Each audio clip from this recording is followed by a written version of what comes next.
Welcome to We Love to Hate Everything. I'm Jody, and along with my long-distance bestie Amanda, we live to break down all the things we love to hate. Each week, we scour TV, TikTok, and pop culture and deliver you our unfiltered, snarky takes on everything. Take a moment to subscribe on YouTube so you catch all our live streams and shows, and follow the links in the banner to subscribe to our free weekly podcast and 2 Patreon shows, We Love to Hate TV and Total Request Podcast, where you request the shows and we break them down. Once subscribed, you have instant access to our massive library of hundreds of past shows and recaps. We promise you'll love it.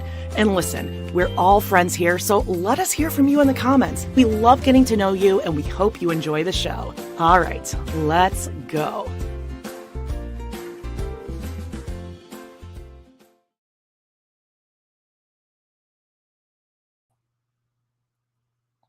You're on mute, Jody.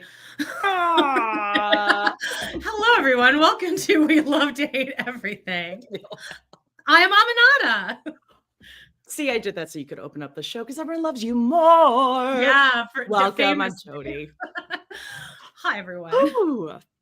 I mean, man, controversial right from the jump. We got big show. We're talking all the Aimee, Lou, Wood, Walter, Goggins, SNL tragedy. I don't know. We'll talk about SNL because we know that we're the only 2 people that watch. Yeah. Also, all the new shows coming out this week. Bad Influence on Netflix. Good American Family. Your big Natalia Grace head. Lori Vallow.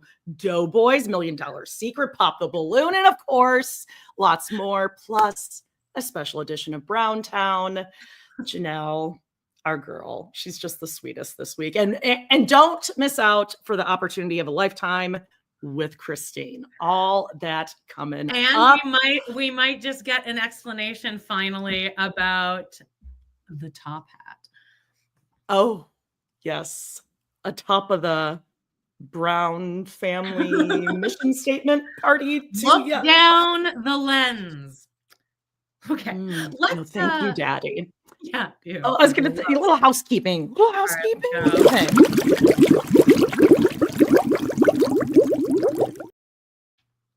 Okay. All right. Coming up this week, we are cruising along season 13, episode 3. Kody Wants Out, part 1. Oh my God. Aspen and Mitch are planning their weddings, and Kody can never miss the opportunity to be the center of attention. So it's guess what's coming?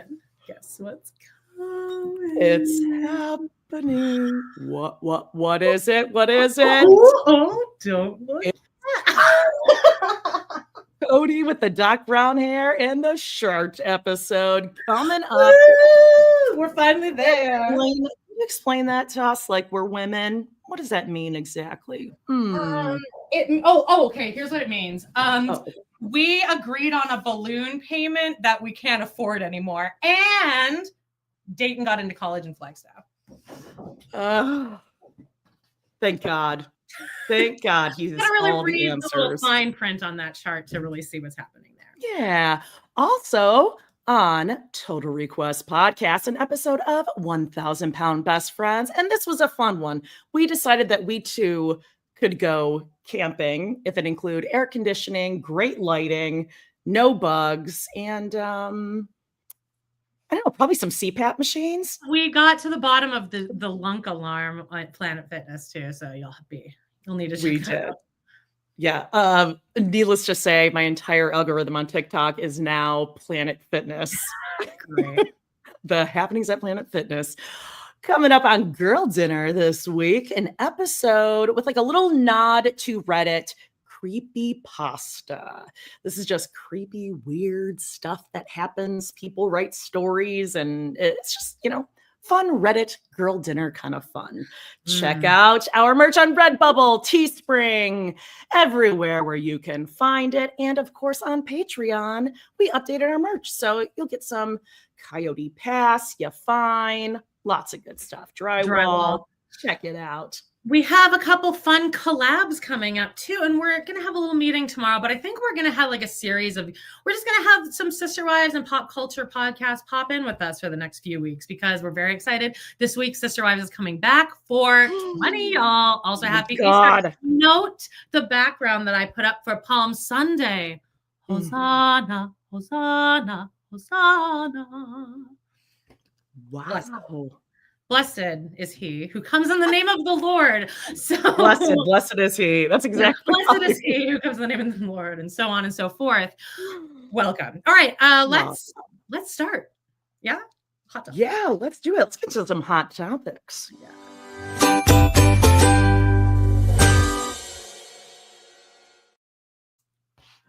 Great. Oh, Amanda. Well, first of all, how was your weekend? Did you have a fun weekend? Nice and relaxing in Canada?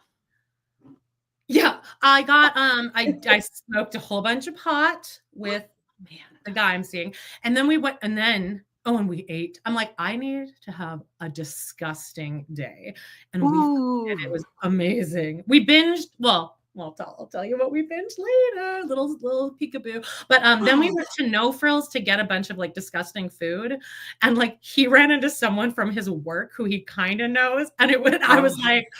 I did not. The most awkward. Yeah, what do we do here? Do you introduce? Because we were both so stoned. And he's like, that was so uncomfortable. And I'm like, well, I know. I knew it was going to be. Amanada and a man. Anyway, we bought a thing of Rolo ice cream, one of these ones, not a pint, like these ones. There's like a scoop left. A tub. We ate the whole thing. Plus, we bought like fixins to put on. And then I had diarrhea for 2 days. Oh, that can happen. Take a Lactaid. You got to work on that. I'm free-balling it. How was yours? You went to a show, the theater, Jody. Oh, I did. Well, Saturday was my son Charlie's birthday. He turned 15. So he had like a big day of becoming a man. Where did we go? We stopped to see if there was anything that he liked to buy and go shopping. No. He and Adam did something kind of special that Charlie wanted to do. And then we went and he needed a haircut. He wanted to get a sick fade. So apparently we learned that there's like maybe sort of like regular behavior in a barber shop that we don't know necessarily. So like we walked into a place, meaning Charlie, Adam, me, and Adam's like, hey, do you have any, you have time for a walk-in? And like, as soon as we walked in, we're like, oh, this is probably like not that kind of a place that like you walk in. Like you probably book an appointment with your dude who gives you your fade and you like make all this time to do it. But anyway, needless to say, there was one really nice guy there, and well, there was lots, but I took off because I'm like, I don't think women are allowed here. Like you want to be there. No. Yeah. So I took off. But Charlie got this, like, I walked in and Amanda, he has this haircut. He's squared up in the front, and like it's like a food. Like it is it's so amazing. I'm not really even sure what a fade is. Like it just is it a haircut that you would call fresh? Yes. Ooh, yes. That haircut's like fresh. No, I walked in. Jersey Shore. No, like the second we walked in, we're like, oh, this isn't the right kind of place. Like it looks like this guy who he probably owned it. Like he looked like P Diddy or something, right? Or not, no, Biggie Smalls. Like he was like had this very commanding presence, like this big guy. And then there's like a Macklemore cutting his hair. And I'm like, what? Yeah, Diddy walks in. I was like, it's a funny story that we will tell forever and ever. It's great. Somehow Charlie held his own, and he probably, the second they left that place, I'm sure everyone was like talking about these two white guys walking in there. But it was great. So he got a haircut. And then yesterday we went to go see my older stepson's play in small town Iowa. 4-hour drive there, 4-hour drive back to see, what is it? Murder on the Orient Express. And he played my stepson Ratchet, who did a great job, also dies halfway through the first act, lays in a bed dead the entire second act. Just So gave away the entire show for anyone who wants to go sit through that. Sorry. Well, I'll cut to the chase because also a very important part of the script is that each of the people on the train come from a different country.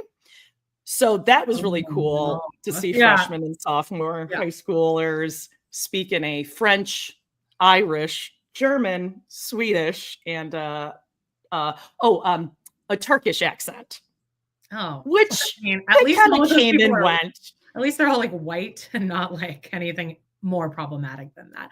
Yeah, when I was doing theater, it was great. When I did theater, it was still in the days of, no, we'll just literally do, yellow face, full accents. Blackface was done in my college the year before I got there. Just missed it. Well, there was makeup. Amanda, like I was watching and like the lead girl, I was like, this is just as another story that we're going to talk about, Aimee Lou and Walton Goggins. Every actor is just a grown high schooler at theater camp, right? Like every professional, every successful actor. Someone said in the comments of that Walton Goggins thing. They're just theater kids that got lucky. All these famous people, they still have that personality. Also, we counted in the audience 27 people yesterday. I performed for less. It was so good. It was so good. But I just have to say, like, when they all bowed, they did this. Oh God. That's like a Mitch Wood on TikTok sketch. Yes. It was just like it fulfilled all of my cringy high school memory dreams. Okay, let's talk about this Aimee Lou, shall we? Yeah, let's do it. So, by the way, Go Away Jacob asks, have I ever performed it? Are you talking about Murder on the Orient Express? No, I'm not a good actress. That's a straight play. The only reason I ever get into stuff is because I have no music. There's no music in this one. But no one's casting me based on my acting. All right, let's talk about the big drama this week. The White Lotus drama continues. Yes, and that is that there may or may not have been a relationship in real life between Walton Goggins and Aimee Lou Wood. Apparently, well, what did you hear? Because I heard it was more of the wife. Well, I've been kind of following this without even knowing that it was leading up to this for a few weeks, because Jason Isaacs, is that his name?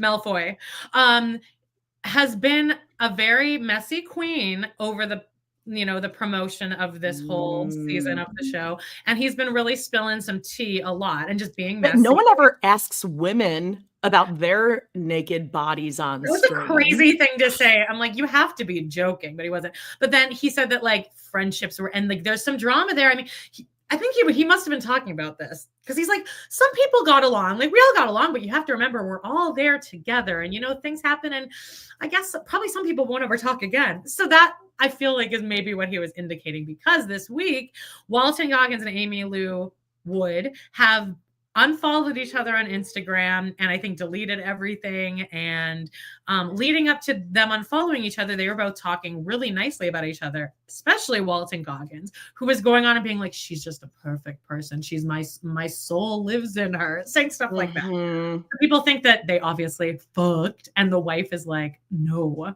I mean, this is a very close photo. I wouldn't want my husband taking a photo. No. Their coworker with their colleague like this. They're much younger, playing love soulmate on screen, and he does look pretty happy here, right? I mean, yeah, he looks like content, like this is where I belong.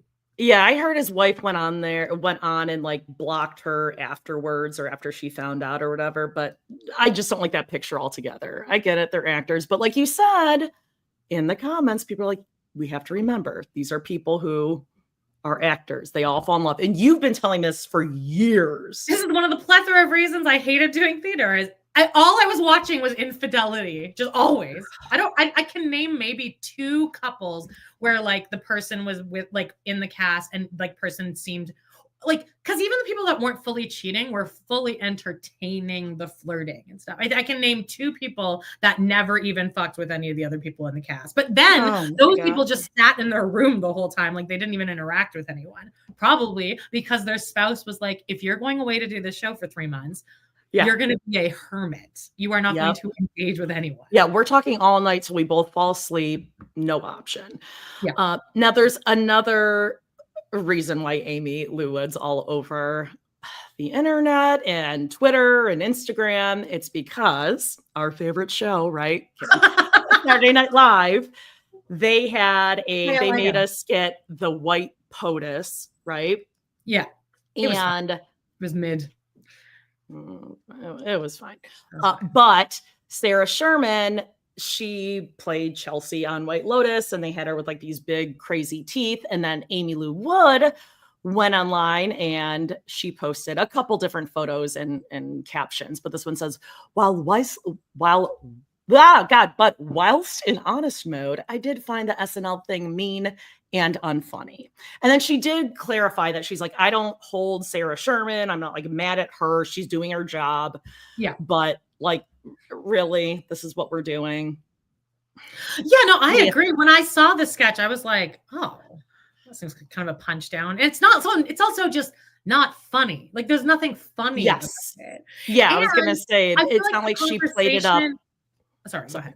No, you. Go ahead. The conversation throughout the whole season, I feel, has been, wow, look at this girl with kind of unconventional teeth. And everyone's been really lifting her up. So it's been a kind of nice season of watching people be like a champion, an actual face. And so that was just like, the joke on SNL was just very not reading the room. Because like, no, all of us like that she has teeth.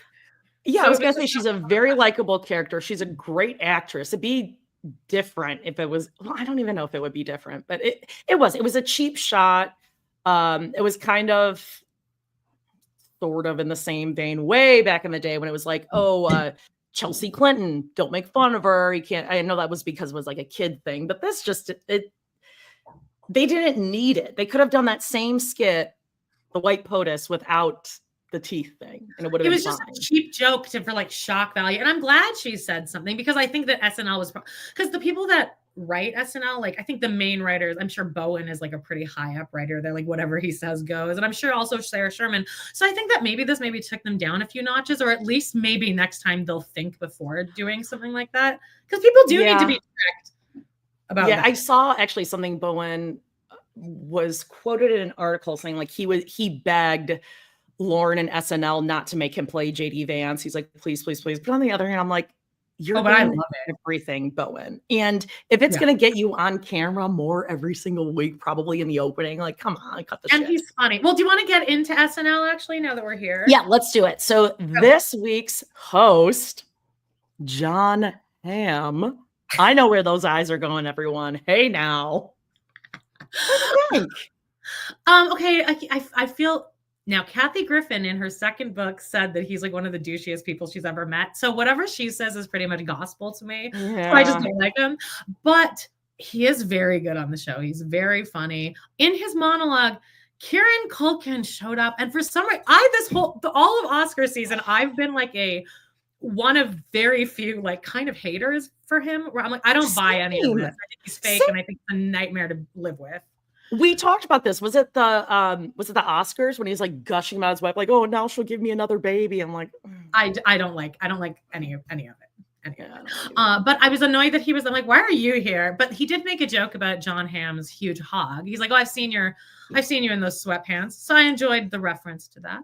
Okay. One note I wanted to say is that I am impressed with, what's his name?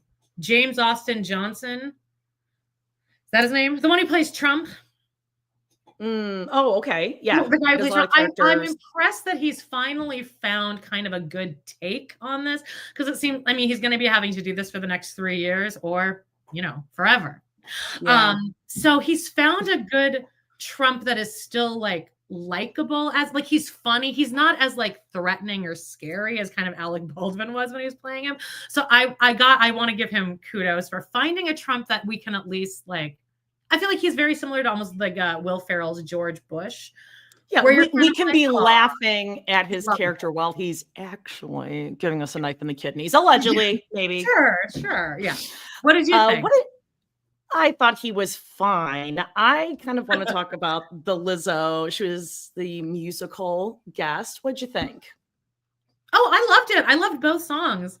I don't really like music, Okay. but I was like, real. I love Lizzo, and Okay. I was impressed with both songs, and I thought she looked so good in her second dress.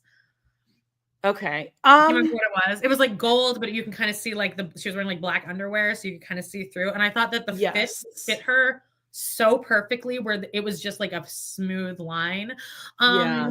I thought it was really janky the way they did, like halfway through the song, they like raised that thing up behind. I was like, this looks like a high school production. Okay, that's what I was gonna go at. I was gonna say, like, yeah, I like Lizzo. I'm not you're gifted in music, so you probably can hear the song she's singing it, and you could be singing along to it by the end of the song. I'm someone who, like, I need to hear the song a few times before I can decide if I like it or get into it. But I had more issue, like you said, like with the actual staging of it.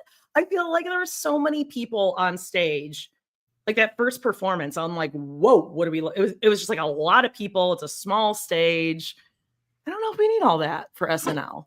Isn't SNL just supposed to be like a cool indoor on a small stage performance? I thought this I don't was know. actually pretty understated. Both songs are pretty understated. Remember when Lady Gaga was on? There was like shit happening. It was like overstimulated. Well, yeah, I don't know. But I don't follow like Lizzo too closely.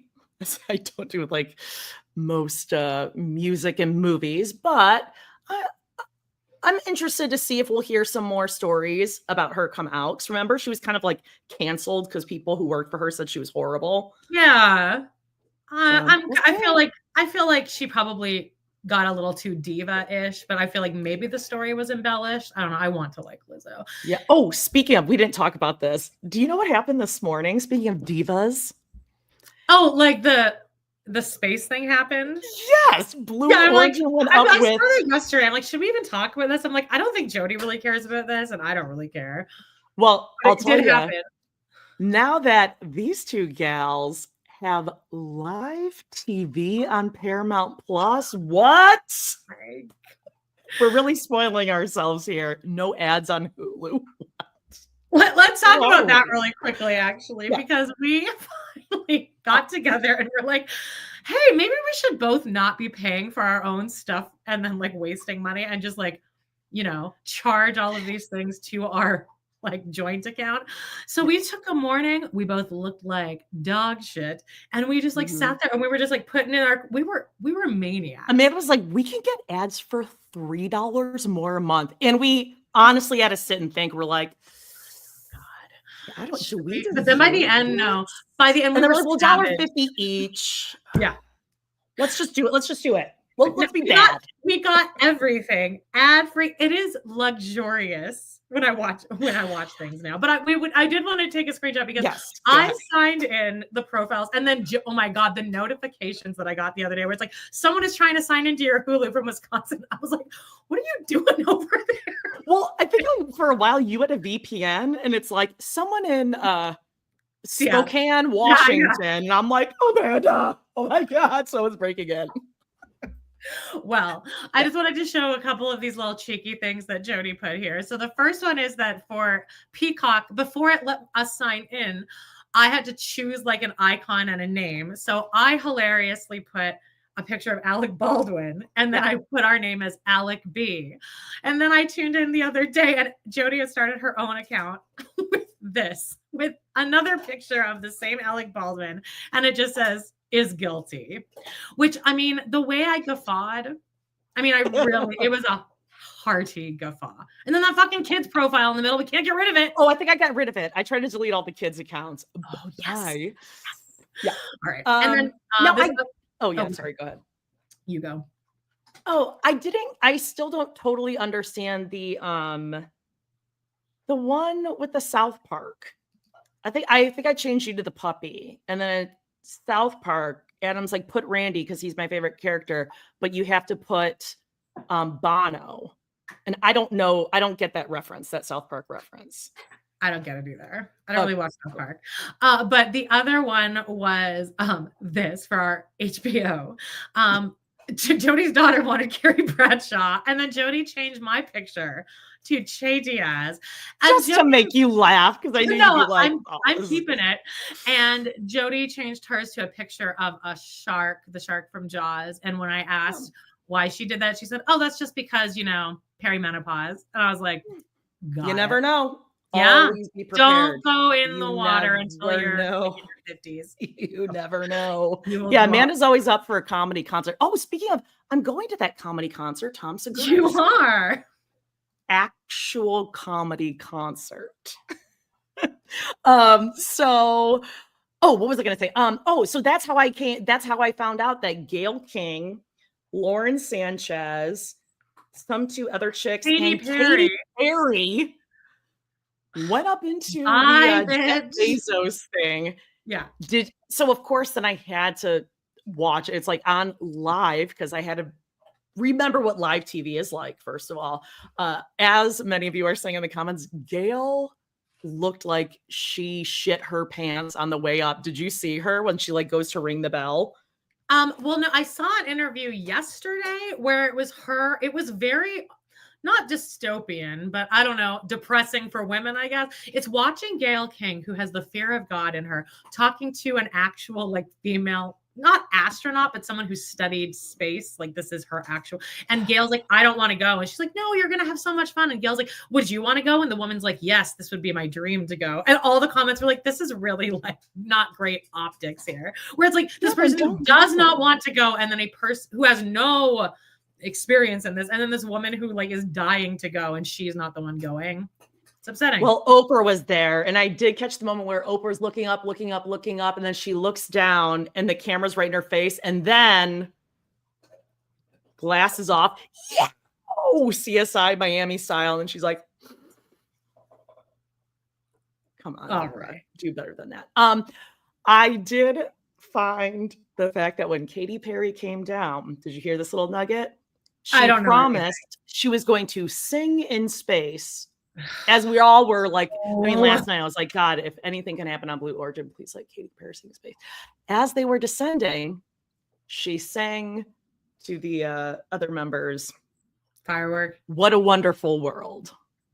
And I think to myself, what a wonderful world. Katy Perry thinks it's a wonderful world. And then she and Gayle came out and they kissed the ground. Songs, honestly. Yeah. So there's that. That's the last time that Katy Perry may ever be referenced by anyone again in her life. So great. Yeah, she looks good. All right. Another hero. Speaking of good Americans, Amanda. Now listen. She can't get enough of Good American Family. Sorry. I never let you get a clean take on that. Good American Family was watched this week by me. And last week we had I've been really going off about how great the needle drops on this show is. And last week's episode, the week before, was anchored with the song "Sometimes When We Touch." And it's in everyone's algorithm now. It was in my head all week, and I was actually fine with it. So that was what that was. So then this episode started, and there's the black screen, and it's like, this is this is based on real events. And then at the very bottom, it's like, this episode will be told from the tellings of Natalia Grace. And I was like, oh my God, this is her. She gets to talk now. Okay. So the arc of this episode, now remember, this is a girl with rare dwarfism who has trouble climbing things, walking, doing adult things, because she is a child, I believe, was actually figured out by the end, which is insane that they're still portraying her to actually. It seems like the show is going toward, no, she's 22, and we're just going to go with that because that's funny. Yeah. The song that was used throughout this episode was I'm in the corner watching you kiss her. Oh, I'm right over here. Why can't you see me? Dancing on my own. You see this Natalia bopping in the library as she collapses down her Build-A-Bear boots to read her mommy's book. I sent Jody a clip of that. I was like, listen to the song they play. So the first time you really hear it is when, so remember how the last episode ended with them shutting Natalia in there, and they're like, you're on your own now, Natalia. You're going to pull your own garbage can. Yeah.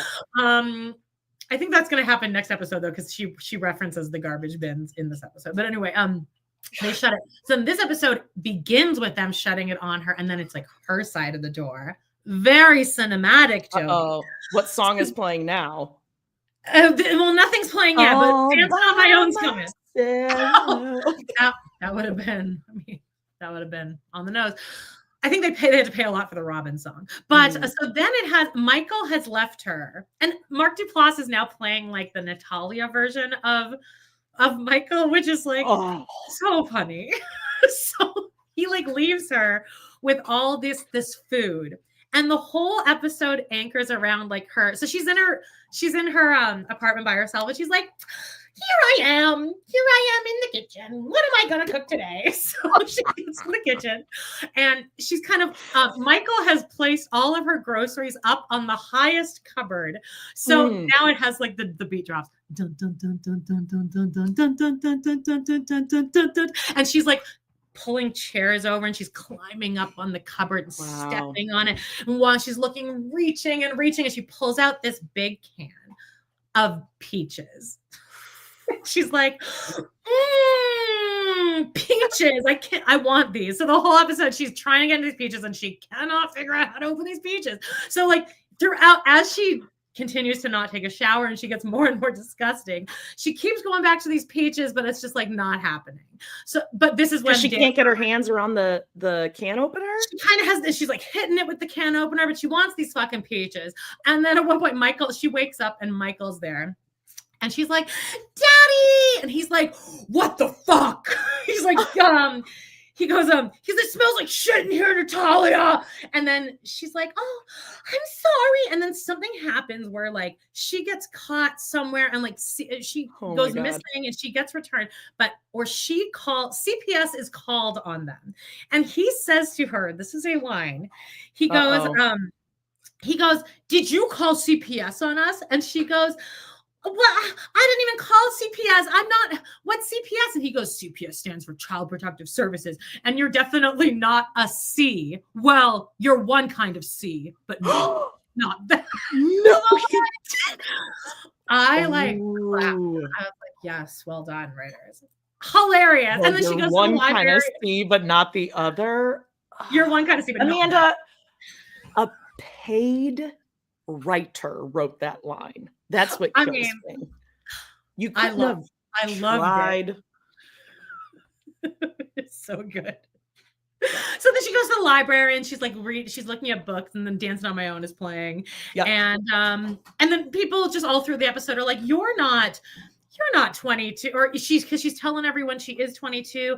Then like her neighbor is like friends with her, and then she like lets Natalia take care of her son, who's also 7, and they get on a bus, and they end up taking the bus to the wrong side of town, and then the cops return them, and then Michael is not happy. And then it ends with her opening her eyes, and there's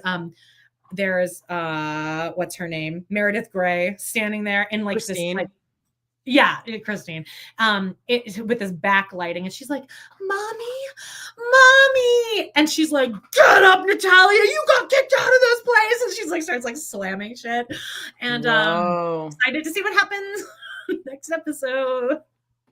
I wonder if I wonder how they were able to make this. So did Natalia Grace sell her rights to this? I wonder. I don't think anyone signed over rights. I think they're just saying that this episode is told by what has been said by the Barnetts. And then this episode, we're basing on things that Natalia has said in interviews. Okay. Maybe you don't people are saying that like she's like the whole fridge is filled with raw food, like hamburger, everything she has to cook. Right? Like there's no the easy fridge, made. Like, it just stinks, yeah. Eating like the ramen. Just like dried noodle style or something. Oh God.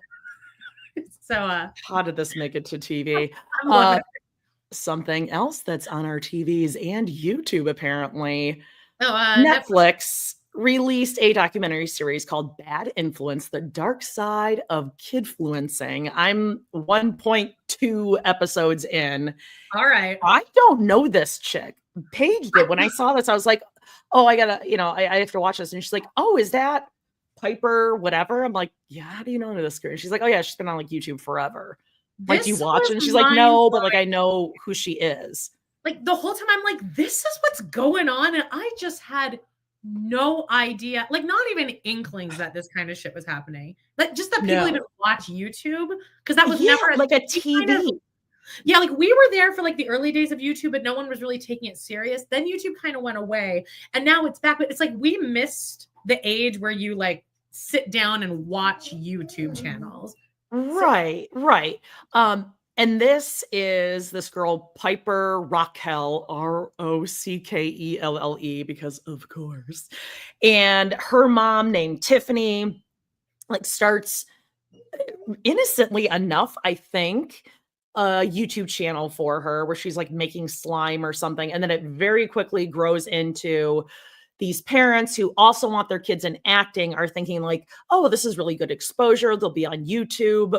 But it turns into everyone's like renting a house, and Tiffany is the one producing the content, and she's like making the kids have these faux relationships or real relationships. And it's almost like a dramatized teen soap opera on YouTube.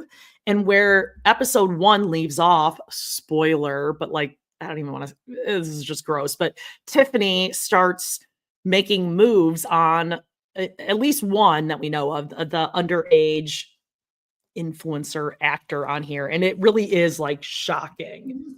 Like, that's so disgusting. And I don't understand, like, our kids want to hang out with us all the time. Like, we're too much fun for them. Like, we want them to go away and do go, do your high school friend things. So I don't understand this, like, wanting to be in your kids' friendships and direct and be part of it. Yeah, like a wannabe Kris Jenner. That sounds so. I feel like we're starting to see the to me. results of parenting from our age group, and it's not great. Like, it's like we're finally starting to see like millennial parents and what that kind of looks like. Is it better than the boomer parents?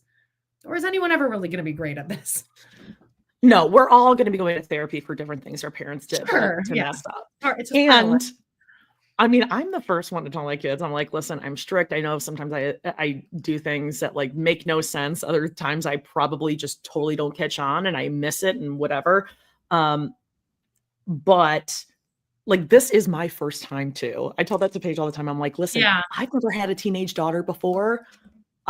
This is a totally new experience too. So you're going to have to tell me this, or like, well, that's what I'm doing. It might not be the right thing, but this is what I'm doing. This is what I'm deciding to do. And if I fuck up and whatever, I'll change it. But this is how it goes for now.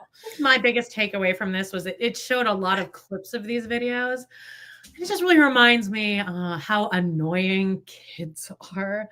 Oh my God, especially kids that are like, it's basically like Leah Messer's daughter, Addie, times 15, and they have their own YouTube channel that is successful.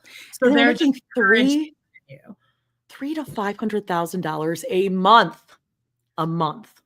And this Piper girl, so I haven't made all the way through, but I know she is like, she currently has an Instagram and TikTok, and people are saying, is this responsible for Netflix to put out because she's still a minor and still has these accounts? I don't know if she's still with the mom or what, but I'll watch it until it gets uncomfortable. Oh, wait, what did you say? They settled. Because I looked at Tiffany, like, settled with, like, everyone sued her, and then she settled with them. Is she still like producing her daughter's stuff? Do you know? I don't know. I just looked at, like, I was looking to see if she was in jail, because she should be. And she's not. If a man had done that to a 17-year-old girl and just, not once but twice pulled them in, that was shocking. Like, I was shocked. And the boy looked shocked. Like, he looked uncomfortable in the moment. And he's pretty traumatized by it still. Ooh, Rebecca says Piper is not free from her mom. That's really, I mean, she is, all these girls and boys are sexualized at ages 12, 13 we're watching. So it's pretty disturbing. I'll watch it until I can't watch it anymore because I feel like I probably need to know about these things. Something else I am watching, hopefully this week I can pull up on Court TV because I'm looking at my TV over here. I haven't had a chance to do it, but I've been following on TikTok, and that is Lori Vallow Daybell is representing herself in court. This is, of course, the Lori Vallow that ran away, got remarried, and she murdered her daughter, Kylie, and her son. I mean, first of all, I love some prison makeup. I love some Jolly Rancher blush. She's got her eyebrows. They're shaped up.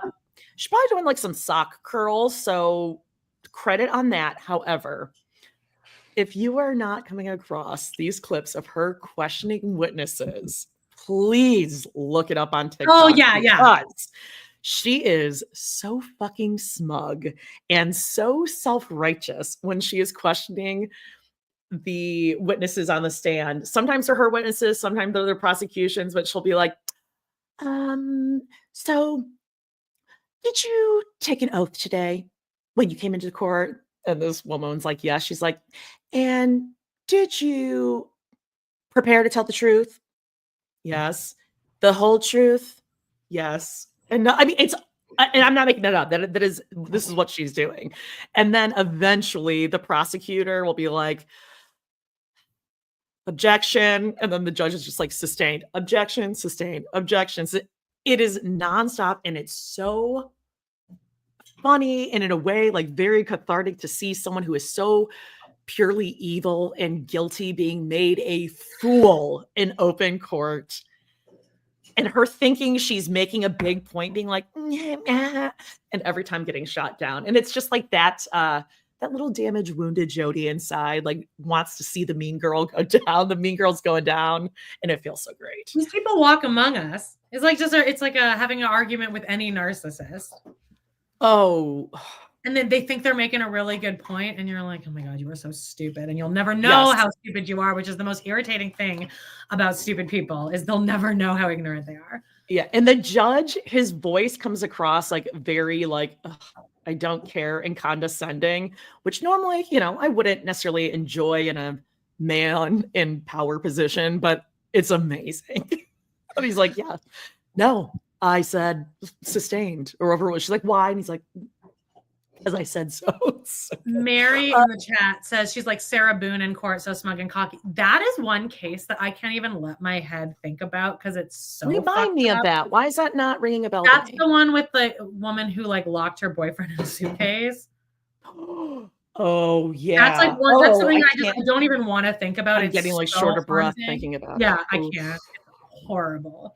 Yeah, she's fucking evil. Anyway, all right, Severance. I finished this. Did you?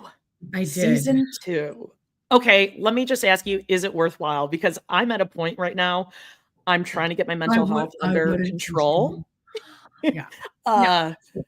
And last time it sunk me into a deep depression. Thoughts? Okay, the second season. Now look, I'm not going to say this is a bad show. It's obviously a very good show. Beautifully Everyone directed. Watches it. Yeah. And also, I feel like the people on my feed who are constantly talking about it are all people whose opinions I very much respect on TV and film. And they're all way smarter than I will ever be.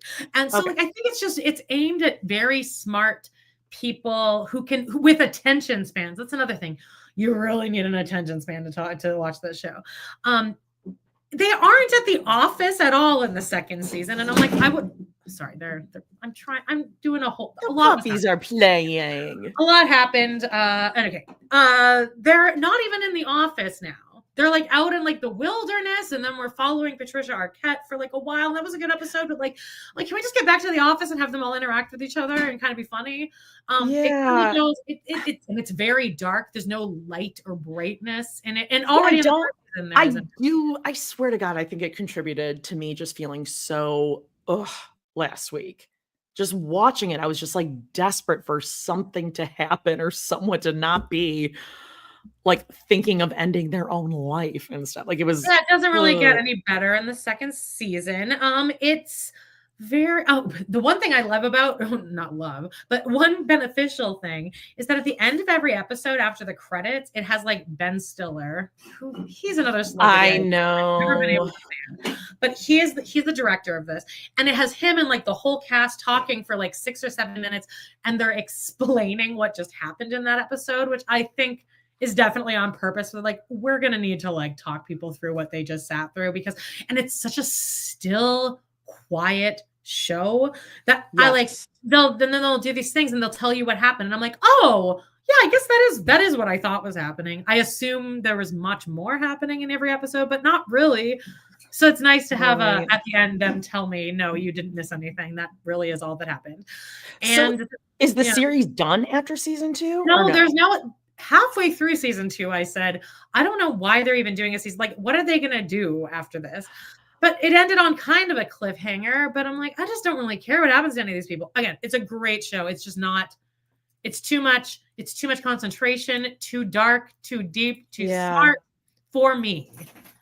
Yeah, it almost like it has we were talking about this. It kind of has like the feeling of a Lost in that like you're looking for things that may be important later, but to me it's different, and Lost ended up like sucking in the long run. But anyway, I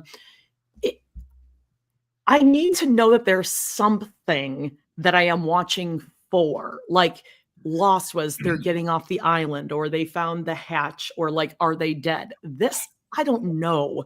So I feel just as lost and confused and like exhausted as they are, because I don't know what it is that we're getting at. I think that I actually would compare it in my own experience to Lost, because I loved the first season of Lost, and then season 2, episode 1, I was done because I'm like, oh, this is what it is now. Because like they kept throwing more shit. The button thing, I was like, oh, now The this smoke monster. Yeah. I was just happy watching them be on an island, which is how season 1 of Severance was. I just liked having them kind of interact in the office and kind of do mundane stuff. The second season just went to, oh my God. And there's one where like Mark like completes this goal, and this I think the last episode, and they bring in like this marching band, and they're like performing this big marching band in the office, and it was so overstimulating. I really had to like put my head between my legs. I'm like, there's too much going on right now. Like the noise and the colors, and it was just too much. See, I started wondering, this is my last thing to say about it, because I feel like this is where I want it to go, at least in my head, so I don't keep watching it, or I could just not think like a growing up Catholic, I must do this, and then if I don't, I'll feel guilty about it. I could just not watch it and then not feel guilty about it. But I'm wondering if, so you know how, and this is not really a spoiler if you haven't watched it, but like this whole thing is like when they leave the office, their office building, their brain gets like turned off, so they don't remember anything that they've done during the day at the office. They go home. When they get to the office, they don't remember anything about their own personal life, like even their names or anything. It's like two people sharing a body is basically what it is. Yes. So I started wondering, I'm like, oh, are they just trying to make a show about like the parallel of life? Like when they leave to go home at the end of the day, that's us when we go to sleep. It's like the peaceful whatever. And then when you wake up, oh, you're back at the office again. And we're just doing this same thing every single day, but we don't know what for. We don't know who we're doing this for, what that is. Sometimes random shit shows up and we're like, what the fuck is this marching band doing here? I'd also, I'd go so far as to call this show pretentious as fuck. It's very pretentious. It's very like, look at this camera shot. Ooh, yeah. Like you can tell that Ben Stiller is jerking himself off so hard over like spacing and the camera work. We're going to use these colors because these colors, you know, provoke green a mood. And teal are going to be the color we really focus on. There's a really good episode where Mark, he has like this camcorder and he's talking to himself, and it's a very good performance. Like I would nominate him for an Emmy for it, because he's like it's like him with his flip cam and he's like talking to his outie. This is what they call innies and outies. And then so it's just him back and forth switching between personalities and talking to himself. So that was cool. Okay. I mean, yeah. If you're smart, you'll like it. If you're introspective and you love to like think about deep stuff, I would definitely recommend that show. Okay, well, I'll recommend that you should absolutely not watch. And this is one that I said last week that I was excited to watch because I hadn't heard of it. And that is, shit. Well, you know what? Doesn't matter if this is blurry or not. Don't watch it. It's called Kill Tony. Apparently, this is the same guy who like made that racist joke at some White House thing about like Mexican Americans, whatever. He has like Joe Rogan on there. Shane Gillis plays Trump. It was so bad. I think I wrote it down like a timestamp. I think we made it like 3 minutes and 16 seconds or something. It's this group of guys, speaking of guys who want to like just jerk themselves off. None of them were funny. And then they had this comedian come out, and he's from like Slovenia or something. And he does this, I don't know, like a hot 2 minutes. And we were watching and thinking like, oh, this is like really, really not funny. This must be like, oh, they're going to rip into him how bad it was. But they were like, oh my God, he did it again. Oh my God, he's hilarious. I mean, it was so bad. Like, I don't know. Like, I would have thought Netflix would have just been like, oh, what the fuck? Like, we can't do this. I watched the preview of it, and I was like, did you laugh once? No, I thought it was mean-spirited. Okay, I didn't even see that part. It was just like this one guy talking about how he went on a date with a chick, and then he was like, I can't even. It was so bad. So maybe I wasn't even zeroing in on what. Okay, this is what it was. This guy he was like, I was like, oh, my co-host wants to like watch this. He's like, do you even know what this is? So he put on the preview, and then I think my brain probably flipped off. But yeah. I was thinking that the idea was that the comedian there is doing his comedy bit, and then they're all just roasting him. Yeah. Well, that's not what happened. Oh, see, because I think that's mean-spirited. So they were saying like, you're doing well. They were all laughing hysterically. Like, oh, okay. I don't know why you have been. This has been on your must-watch list for months. Because I was like, oh, okay, it's comedians coming on, and it's kind of like this is what I thought. It was like a last comic saying exactly what you're saying. Like, they roast them. Like, no, man, you got to like blah, blah, blah. And then maybe someone comes on and they kill, and we're like, oh my God, like great new person to follow. But no, this is awful. And Mary, yes, this is worse than the movie Fall Guy. I also want to put up this comment that Julia Winters says about Severance. She said, the show sounds confusing as hell, and I'm a David Lynch fan. That's exactly what I thought too. I'm like, this is heavy-handed even for me, and I love David Lynch. Yeah, not good. Now, you normally like bro humor. Speaking of. All right, so I just wanted Doughboys, guys. I'll give you another clean take. I wanted to recommend a Doughboys episode. Now, I know I'm not going to make Doughboys a regular fucking segment. You guys calm down. But people do ask me a lot. I'm trying, or if I have to get into Doughboys, what's a good episode to start on? And I just wanted to. You guys are always on my mind. Okay. This episode was just so good. And this guy is on that show, Tires, which I finished watching last week. Stavros Halkias, I'm sure I said that wrong, but he's a Greek man. And he's first time on the show. I don't know if he's friends with him already, but he's one of those people that like, I know that I would never achieve this. There are people that go on that show, and even if they don't know the boys, they are like huge fans. So they fit in so well. And you can tell that they're going to be asked back. Like Arden Moraine is one of them, Nicole Byer. Where the first time on the show is like such a fucking like lightning in a bottle. So this was very funny. They go on this like one riff at the beginning for a long time. And like I was like cooking craft dinner and really just laughing out loud. I just want to say, if anyone wants to get into Doughboys, this would be a good start. Okay, it's and fun. This is Carl's Jr. and Hardee's they're talking about, Jody.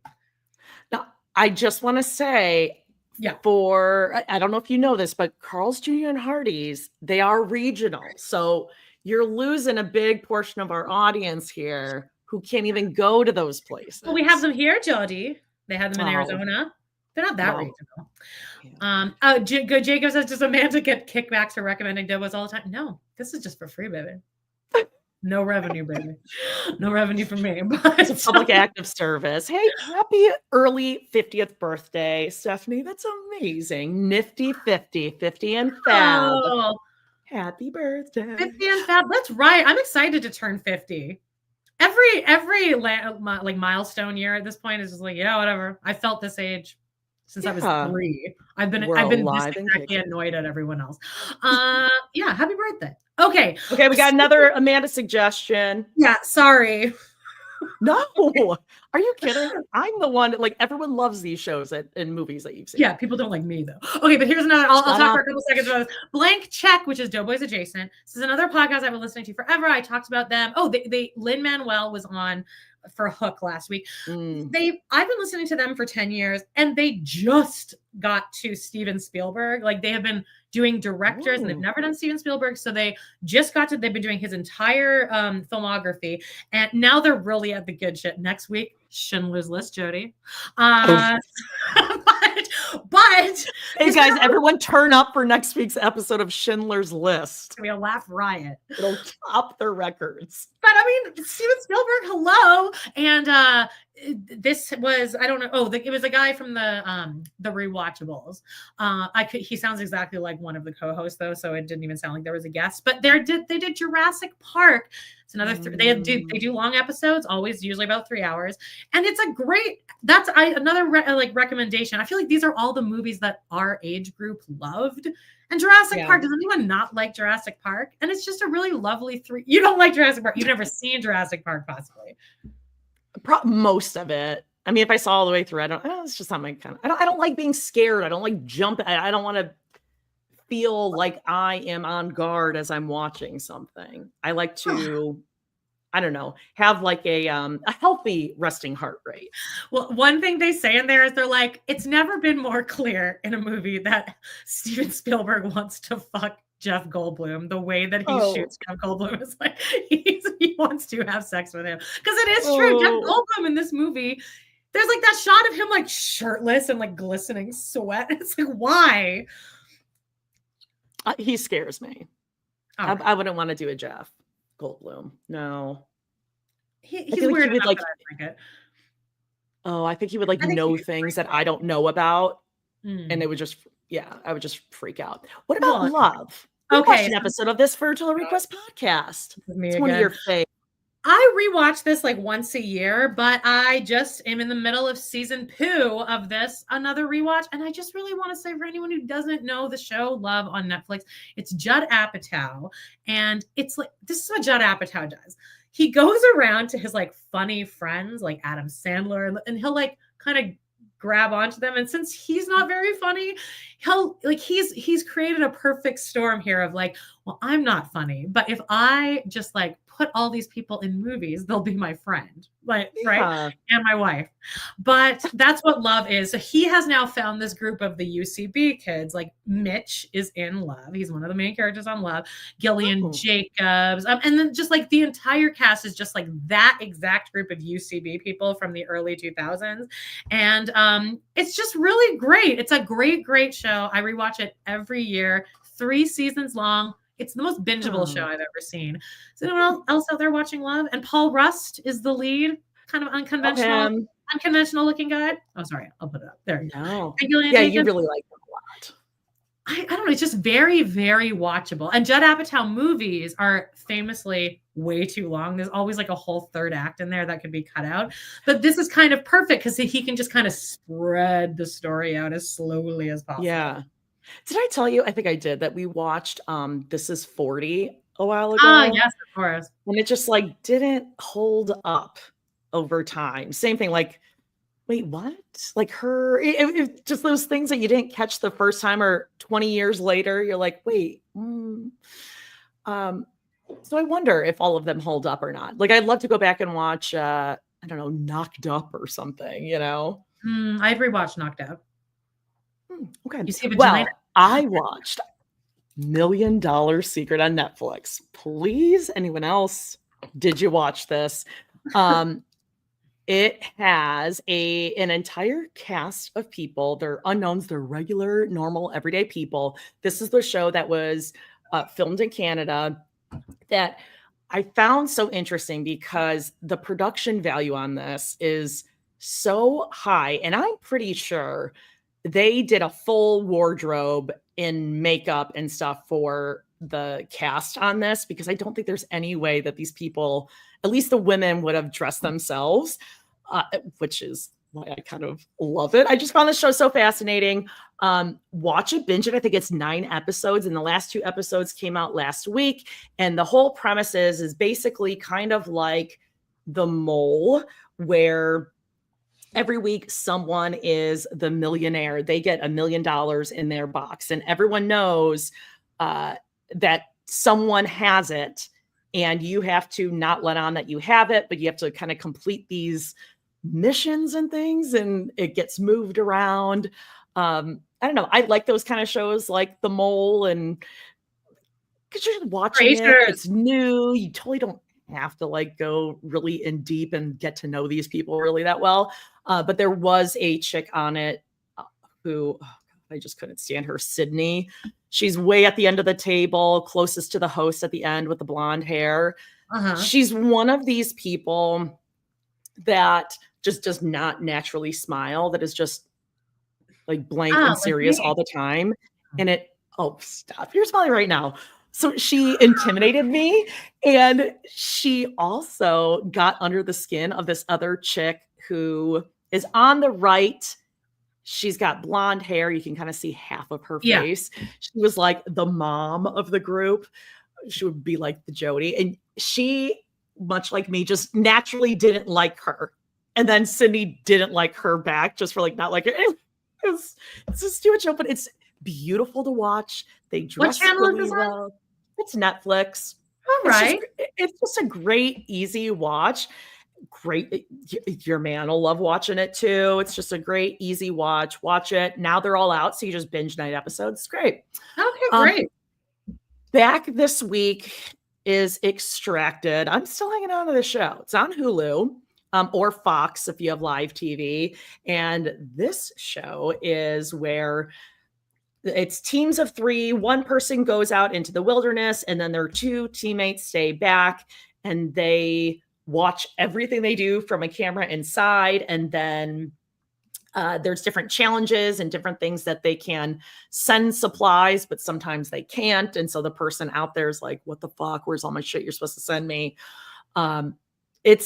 It took a week off for like, I don't know what it was for, like NCAA basketball. And I feel like that 1 week off made everyone lose traction on it. But it's a great show. And last week, the family that I couldn't stand, this mom and dad, their only son who's 28 is out there. And Amanda, like it would be like if you and I were on the show and just somehow we fuck up every challenge, and like poor Justine is out there and we're like fucking it up. And she's like, what the fuck, you guys? And we're inside. We're like, but we meant good. But like these parents definitely what would happen. Like their son was out there not getting anything for weeks because like they would run out of time or they would fuck up. But finally the kid was like, yeah, I'm going home. Tap me, pull me out, mom and dad. So are they from Texas? The mom had very Texas looking hair. Probably. But like the mom was talking about him like he's, you know, a 10-year-old boy, really uncomfortable, but it's a great show. Everyone was talking about that in like the Facebook group and stuff. Speaking of which, another show that people will not stop talking about that I am going to watch because blank check, we're talking about Jurassic Park and how Michael Crichton wrote Jurassic Park. He also wrote ER. And then they were talking about like successful. Oh, I know it's coming. So I'm going to watch The Pit because now it's like a joke on blank check that they keep going back to. Like, welcome to The Pit. Welcome to The Pit. A joke that Jody put in our show notes months ago just for that. And now everyone's like, you really should watch it. It's genuinely very good. So I think I might, after I finish Love, check out The Pit. We have an account now. We can watch. Oh, look at people are saying it's great. Yes, it's great. Right. I'll come back. Yes, people live in every medical drama, there has to be someone who tells you what floor you're on by just saying, welcome to Peds. Welcome to The Pit. Welcome to The Pit. Yeah. By the way, speaking of us getting our like new accounts, I do want to extend a thank you to everyone who has like let us use their for real, you guys, seriously. Forever, like that really has been so helpful and beneficial. You saved our asses for a lot of stuff, and for everyone writing in TRP requests, everyone has been so great. Probably because I've harped on it for so long that you'll always say like, here's where it is. People will send links, they'll send screenshots. So thank you for giving us all as much Yes. information as like two oldies like us need to navigate our way through this. All right. Pop the balloon. Oh my God. Revving up Amanda. for Okay. it. Last week, Netflix was hyping this shit up. It was a live You can get away from it. Netflix series event every Thursday. Yeah. Pop the Sarah balloon Abraham event. was going to be on it. Johnny Bananas was going to be on it. Well, Johnny Bananas was on it Oh, because Farrah I hasn't been on it. watched that much of it Okay. before we decided what the shit are we watching. Yeah. Did any of you tune in? Now, we did not tune in for the live version because I I assumed caught it live. I stayed for, I think, 11 seconds. I just kind of did a scan. I was like, and I didn't see Johnny Bananas or Farrah. Didn't even hear a whole sentence come out. And I was like, I don't like this. I turned it off. Well, we watched several minutes and I still couldn't make out a whole sentence because, first of all, did they do any like dress rehearsal, any run through? Well, that would ruin it. Talk about what the concept is. So I think, correct me if I'm wrong, the concept is they have a maybe someone somewhat famous or just a stranger, don't know. They come out. The first person was Johnny Bananas. Okay. So and he's this the person host, that there's women lined up and then he walks out and then they pop the balloon. Yeah, there was like 10 women lined up on either side. This one, they let this beautiful woman wear this on stage. I don't know. Okay. I like it.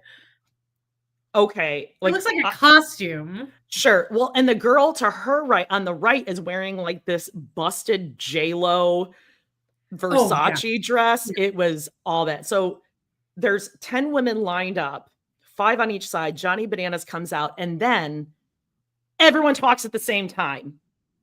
And then balloons are popping. Pope, pope, pope, pope, pope. And there's more talking all at the same time. That sounds like that scene in Severance. And then we gave up because don't know if he went on a date with everyone. Don't know if everyone popped their balloons. No. And then we did see coming up was going to be this guy. I don't know if it's going to be back this Thursday again. It was, I mean, besides the fact that Netflix isn't known for their live events. Oh yeah. They've never really nailed a single one of those, have they? No, Love is Blind, always fucked up. Then they had that Mike Tyson one, freezing up all the time. Yeah. Yeah, no. And there was that hot dog eating contest that I tuned in for. That did air, but probably because they were fine with bandwidth because only like 14 people even watched it. Oh my God, it was so bad. And then like when the women they pop their own balloon if they don't want to go on a date with this person. Yeah. So again, no one thought like, oh, it's going to be balloons popping at random times as people are talking. And then they're asking them, well, why did you pop your balloon? So all these different people, now you have all these wannabe actresses that are like, oh, if I pop my balloon, I get a chance to talk on Netflix. Exactly, yeah. It was such a fucking disaster. Well, and I won't be watching again, even if it does air this Thursday. We did our due diligence by clicking on it once, and we're done now. Yeah, I would love for it to just like be on, and then like no one ever speaks about it again. Everyone wonders what happened to that balloon show. Okay, last show I started to watch, and I'm going to probably go back and rewatch the first episode because as soon as I started throwing all these different rules out there, I got a little lost, but I think it's going to be worth it. And I have a feeling it's going to be a show a lot of people watch. Is this show Got to Get Out? It's on Hulu.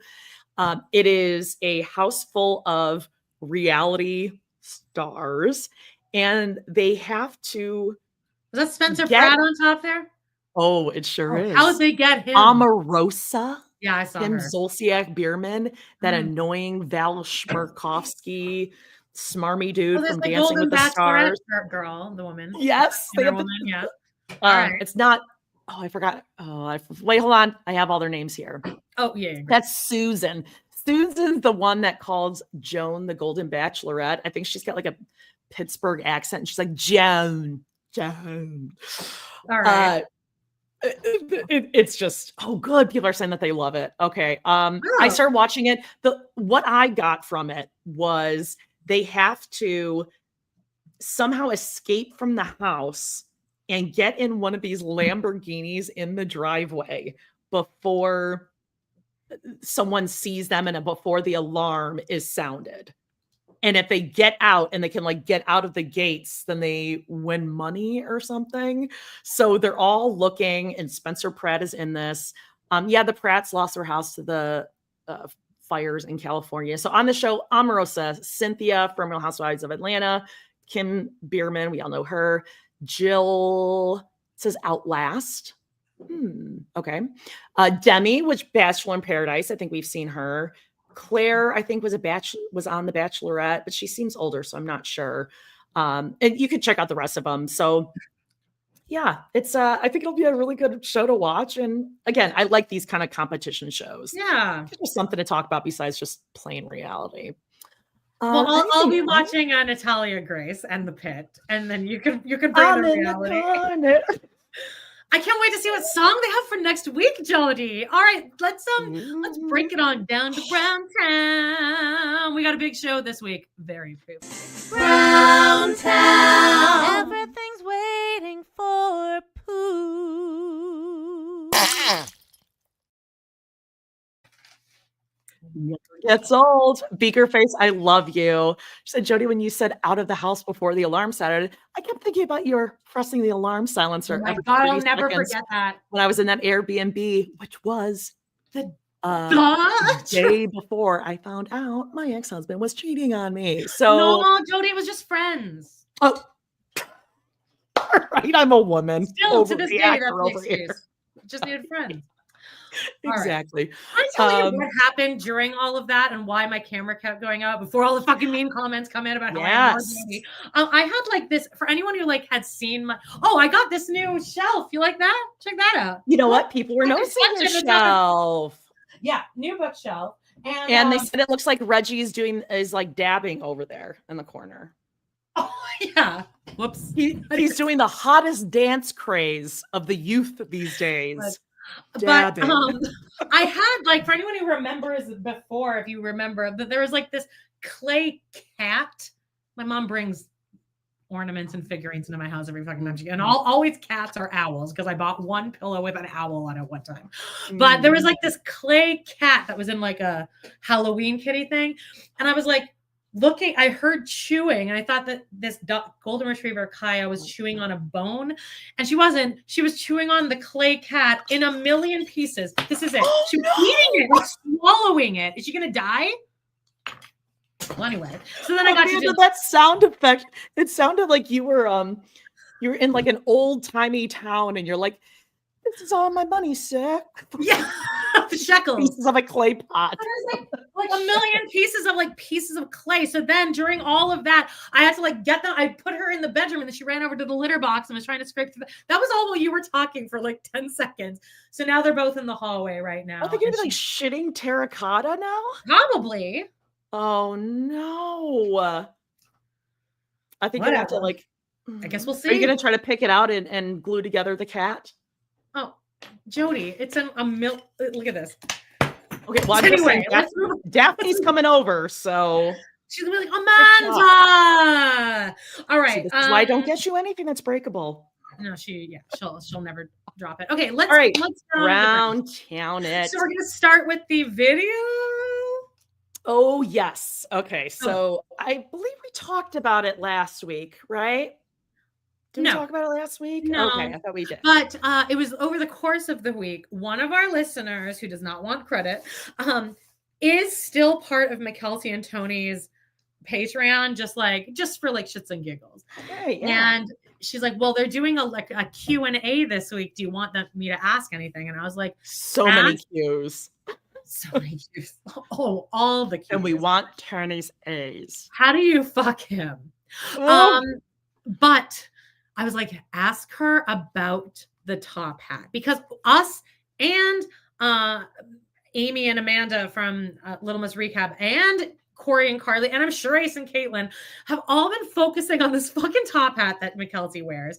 It And stole the it's just show. random. It stole the show. And then Mary, but then I think it was Aimee and Amanda that realized that in the commitment ceremony, when Mary's friend comes over, she walks in with the top hat. So then all the other theories are starting of like, well, was this originally intended for Mary because Mary was trying to be edgy? Fun. She wanted to be fun and edgy. Just something fun and edgy, which she did achieve with her spiky hair twists. Oh my God. That's fun and edgy, obviously. Fucking horrible. But anyway, so everyone has, so I was like, ask about that. And you know what? Ask and ye shall receive. I don't think I've even watched this whole thing yet. So let's see. This is 1 minute and 5 seconds. So perfect. Here we go. Get ready. Mykelti, I was watching the commitment celebration and the top that was super cute. What's the deal with it? Like, where did it come from? The top hat that I wore? So that was during my fashion is my passion era. Fashion is my passion era. What a one-liner, all right. That was like also, I was using a lot of the clothing and the outfits that I made as kind of like a portfolio for myself as well, to put myself forward so that I could show potential interested parties with doing, what are they called? Intern work and stuff like that. My designs, essentially, or my things, or like my outfits, or my inspiration and stuff like that. And I wanted something that was classy and more sophisticated, but also just fun. Like the top hat was just fun. I had a blast. I loved wearing that dress. I very recently got rid of that dress because, well, it was orange. But I loved it. I loved the outfit. I loved the choice. I loved the feel of it, essentially. Didn't really answer the question in any way, but she's addressed the hat and she doesn't regret the hat, which would have been maybe my next question. Yeah. What do they call it? A job? A job where you work. Is that what your job? No, intern work, not paid work. Why would you do that when you can be an intern when passion is your fashion? Yeah, but it's like, we want to know the origin, Mykelti. Fashion is your passion, whatever. Who brought the hat in? And like, also we know that fashion. We saw your doodles. We knew that fashion was your passion. You didn't need to wear a hat to tell us that. But I don't think the question was answered at all. So we'll try again. But we got a little information. We at least where is it? That's great. Where is it? Is it? Well, it's not with the boot lamps. I mean, God. Can you imagine if there were a Brown family storage container that went up for auction? Many.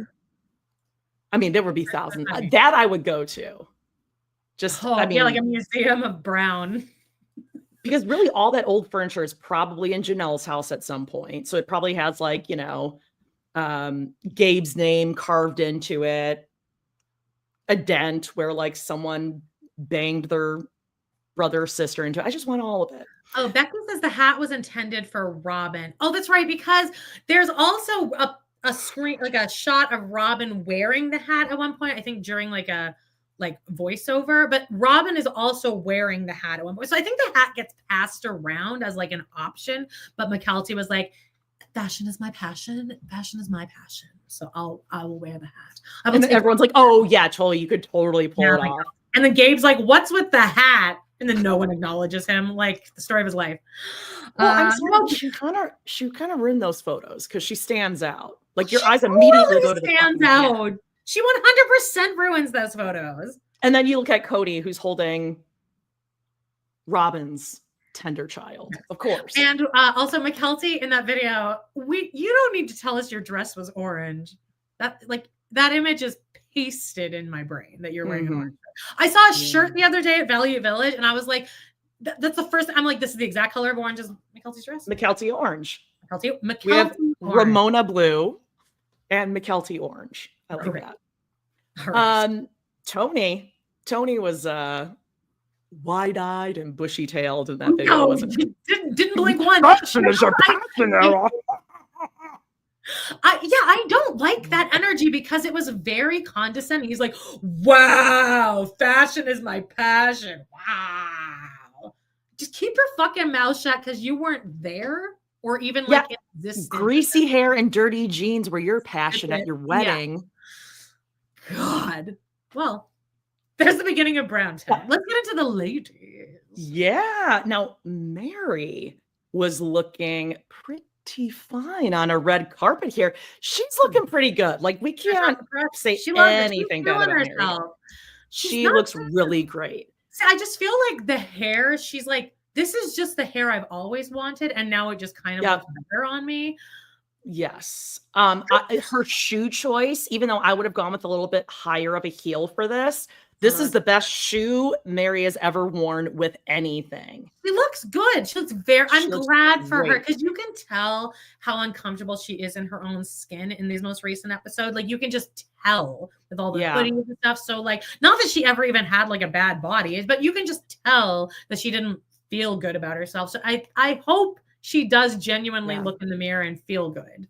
I think this dress was made for her. Like, I would never think to do a top. So if you're listening, it's kind of like a halter style, but it's crisscrossed in the front. So it's still full coverage in the front. Yeah. So you feel like held in. And it's holding everything together too. Yeah. But you see, like, she's got really good arms there. She does. And speaking of which, me and Jody were talking about this before we jumped on here, is I was like, I need a bra that is somewhere in between. I need suggestions from you guys. Because now I'm like, look how my boobs are so big now. And like, they're starting to go out this way. But I hate wearing underwires, and I'm always itchy, and my sensory issues are getting worse. But I want something that isn't a sports bra, but also isn't a bra. I don't want my boobs to look any bigger or higher. I want them to just kind of flatten out. Other than just putting a bandage around myself, does anybody have any suggestions? Let me know. I'll send you one that, like, sometimes, like, I'll like throw it on if I'm like doing laundry. It's not full sports bra, because full sports bra, like, I want compressed uniboob. Like, I want something I can wear with like a you want something loose, like loose, stretchy, holds you in, but is not no underwire up here. Yeah, no underwire. Let me know in the comments. Yeah. Send suggestions. I think I might have one for you though. But yeah, Mary looks amazing. Stick with that stylist, Mary. Oh, sorry. That's great. Oh yeah, here we go. Okay. My mom, Daphne, has this on her DVR already, set to record. Really? Yep, she's okay. So I just saw this morning. Go ahead, tell us about it. Mary, this is on her Instagram story. She is going to be doing an interview with Tamron Hall on Wednesday. Well, this is fun. Check your local listings on Wednesday. Looking forward to my little chat with Tamron. I can predictions right now. We're gonna learn nothing. She's going to skirt around things, and she's going to laugh hysterically about. There will be laugh. The Rice Krispie turkey thing, the we don't go weird thing. These will be things that she brings up for the 50th time, laughs about, and then doesn't actually answer any questions. And it's going to be a lot of just escaping. I don't talk. I guess you'll have to watch the show in the tell-all to find out. No, not even that, because that would indicate that we're going to find this information out. I think that it's going to be a lot of just her skirting or pretending like she doesn't talk to Kody and Robin. And why would I know about the dolls?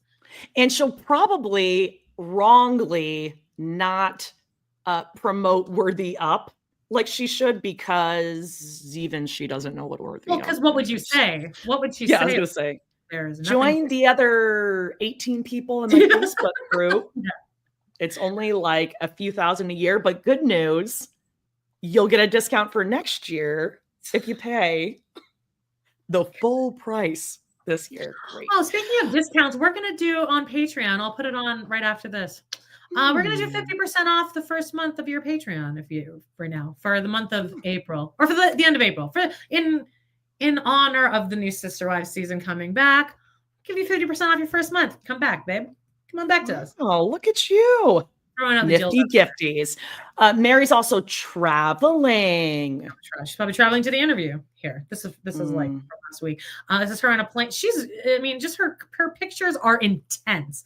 That's the looks. She is looking at me. Yeah. Yes. Yeah. She likes the big, like overly lined eyes, kind of like a Q-tip. Very Q-tippy. Adventure. It's what I love and what I do. When I decide to do something, I'm all in. You're gonna keep going? There's a whole. There's 2 more slides of this. Just so you know. God. Okay, you take it. I can't. You have better eyes than I do, Amanda. Oh, I guess that's true. The wild, the real, the spontaneous. This is just a picture of her on a plane. She can't just say, excited for my next journey. No, it needs to be a paragraph. Okay. The wild, the real, the spontaneous moments that shake me awake and connect me to something deeper. The pull to new places, new people, new adventures, and the stories that are intertwined in them. I'm not here to play small. I'm here to live the wide open, in truth, with heart, and by saying yes. Every adventure, every risk, every pivot, I embrace in full authenticity. I've learned that you can't live life on fumes. And for that reason, I protect my peace like it's sacred and my energy like it's gold. All right. What? I fill my cup with what inspires me. Nature, travel, stillness, whatever I need in the moment to feel grounded and alive. Making an impact is what inspires and drives me. I want my life and work to matter. Work? Oh, you mean worthy enough? I want my story and presence to reach others, to inspire and remind them of their own power, and to light fires in them when they've forgotten the fire is already theirs. This is my journey. Sorry. Is this too soon? Oh, yeah. No, I got it. This is my, that was the end of it. I'll do it. This is my journey to live boldly, pushing beyond limits and in full authenticity of who I'm meant to be.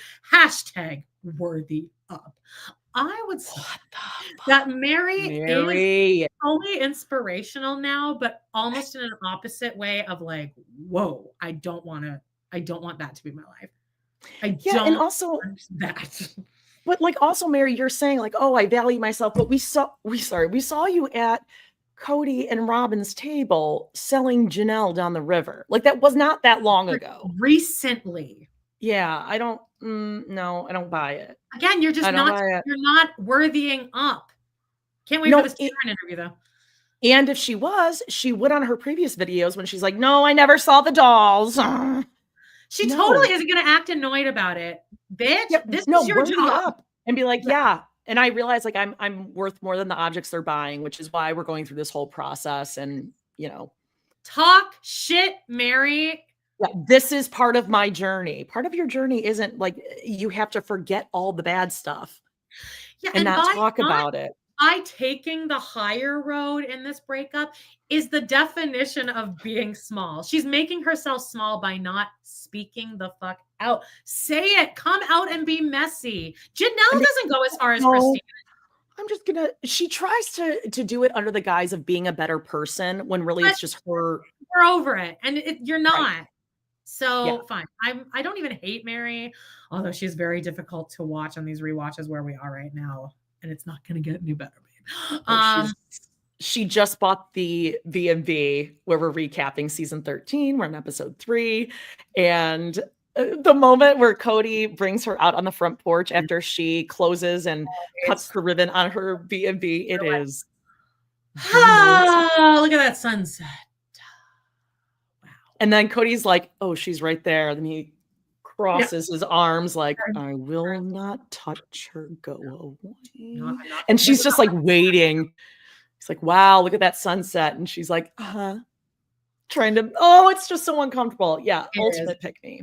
Really quickly, Mama Squirrel on here on our chat. We've known her for years. She has her own YouTube account where she does, God, it's not animations, but it's like reenactments like with objects. Am I right? I watched this when I was so stoned, but she sent us a link. If you want to promote that in the comments here, Mama Squirrel, everyone go check out her YouTube. It's impossible to get new subscribers. And while you're at it, subscribe to Mama Squirrel, subscribe to Pod in the City, which I, again, forgot to promote. And John's going to get mad at me when we record later. So, go join people's YouTube channels. Okay. Are we done with Mary? For God's sake? We are. Let's go to our queen. Hence why I'm wearing the Shows the Kids. I wore that last night. The dogs t-shirt. For our girl, our favorite, Janelle.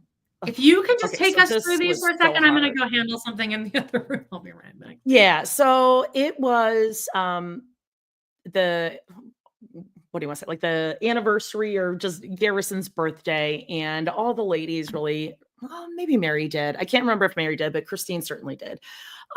Went through and Janelle, I'll read what she said here. These are photos Garrison never shared. I'm going through the photos I found on his camera to share with others.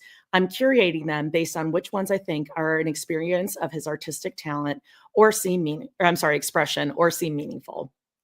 I will not, however, be sharing any of the visible faces in the photos to sort through, so they won't all be at once. I will also indicate which photos are Gare's so they don't blend in with mine. Although, as you will see, he outclasses mine, and that, oh my God, so hard. So here's some photos of Garrison's. Like, that is just absolutely stunning. And she has it set to music, and this is just so heartbreaking. Janelle and her boys always had just such a really cool bond. And you could tell that they not only loved their mom, but they respected her and just how they treated her. Obviously, we've seen that scene with Gabe and frickin' Kody. Yeah, these are so great. And how amazing that must have been to be able to go through his film and, and look through some of these images that he saw through his own eyes and caught through his own eyes. Her and Christine both posted a bunch of pictures that all of us have never seen before. And I like that because all of us do feel like we're connected with him in some way. So it's just lovely to see these pictures. And also pictures of him looking so happy. Yeah. You remember him happy. God, I know we're watching these old episodes too, and he's just such a sweet kid. All Janelle's boys are. Yeah. Oh, okay. I'm going to throw this one up. So Janelle posted reposted a quote that says, "I used to direct the show. Now I sit quietly in the audience, heartful, whispering, 'Bravo,' at the life my kids are writing for themselves." I love that. That's almost like, it reminded me sort of the White Lotus. Leslie Bibb was like, "Our church in Dallas, our pastor said, you spend your whole life sowing seeds and, tilling the dirt. And then you look around and everything's in bloom. You can just enjoy it." Unfortunately, Janelle doesn't have any flowers in bloom, which we're going to kind of. Oh, no. This morning on Instagram, she posted a picture of her and Maddie with a bunch of flowers. I couldn't add it to our list because we already have 100 media on here. But so for next week. But it looks like they have some flowers, or they at least had flowers on their table in front of them. So maybe things are in bloom. But so Tato Farms, we figured out why they're doing this so early. But Mother's Day is coming up, and they have a new product to sell, even though Tato Farms isn't really officially open yet. But they did post a little Mother's Day tribute here. They did. This is Madison at her gypsy wedding. It's gypsy bohemian wedding because I have bracelets on my arm. There's an armband, yes, in this picture. Yeah, an arm bracelet. Obviously, it's a gypsy bohemian wedding. So Tato Farms, still not a farm, but someday maybe a flower farm, posted in April, but early sale. We get it. Early sale. Mothers are a big deal here at Tato Farms. Grandmothers, moms, and mothers-in-law alike. This season, we're taking time to honor the women who shaped our kitchens, warmed our hearts, and taught us to turn ordinary days into lasting memories. Now, if I could just say, I would have reorganized that sentence a little bit, just like I wouldn't say Tato Farms. What was it? Building from the ground up. Building beauty from the ground up. It should have been growing beauty from the ground up. But this, I think, shaped our kitchens. It could have been like warmed our kitchens. I thought the shaped our kitchens was a little clunky. Over the coming weeks, we'll be sharing some of our favorite stories about our moms, from our moms, and the messy, beautiful journey of motherhood we're walking ourselves. To celebrate, we've created something special, a Mother's Day bundle in our shop. It includes a hand-chosen apron. I don't know if that's what they meant. Yeah. Does each apron get hand-chosen for that apron? Okay, sure. A wooden spoon, a soft linen towel, you're a big fan, and our new recipe journal, handwritten and homegrown, filled with cherished generational recipes and blank pages for your own. We even tucked in a branded reusable market bag. Who knew? Perfect for farmers markets or weekend errands, because moms make a house a home, a recipe complete, and every memory just a little warmer. Same thing. I thought that was a little clunky at the end, but very cute. Do we know how much that bundle goes for? I don't. I didn't click on this, but that is a good looking wooden spoon. I will say that's a kind of a cool. It is. I love it. It's packaged well. It is packaged well. Yeah.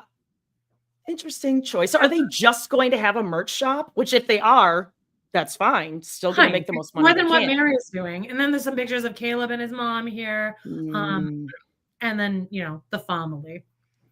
And Garrison's there. All right, great. Let's move. Oh no, wait. Before we move on to Christine, though, Janelle was really working it this week. So I've been scammed from, you know, I've gotten scam emails, calls in my life. For some reason, Janelle is being specifically targeted. And they're like, I feel like this is actually just Robin and Kody going after her bank account, because these scammers that she warned us about last week and over the course of months are back. Yeah. They are going above and beyond. And like, this is 2 stories. Actually, this is 3 stories. The first one is 2. And then she comes back later and it's like, oh, just add one more thing. I just want to add. I'll just add one more thing. So I'm going to play them right now. Here's the first and second. Okay, so I don't know if you guys knew or have been following, but a couple weeks ago I had gotten some emails from my bank that looked legit, and I called the bank and they said, no, those aren't us. However, now I have a letter, 2 letters in the mail. Looks like their letterhead. These letters look legit, asking me for the same thing. And I called the bank back and they said, oh no, that's not us. But you guys, these letters, the emails looked legit, but this letter looks legit. Bank letterhead. It looks all official. This is nuts. So, moral of the story, always call. I always do, and I'm always glad I do, but always call whoever it is, your bank or whoever is asking you for the information. So 2 emails. They even called me. I told them I thought they were fraudulent to not call me back. And now I have 2 letters in the mail. And I've double checked. These are not legit. Totally wild. I want to add something to what I just posted because I had a couple people message me. Never call the numbers they give you. The email, the letter, all had numbers that were not legitimately belonging to the bank. So never call the numbers on the bank or on the letter or whatever it's bank, whatever it is. Never call the letter numbers. Look up the business on the website. Call the business directly. Thanks. I had a couple of people recommend that, and I need to tell you that's what I do every time. I always go to the business and call their numbers listed on their website because these numbers were very different. My advice to other aspiring moms. And Matt. Sorry. Ooh, little cameo of Justine at the end there. No. Right. First of all, who opens a letter from their bank? Whenever I get a letter from my bank, it goes directly in the mail. Yeah. Nope. Paperless. Yeah, exactly. Paperless.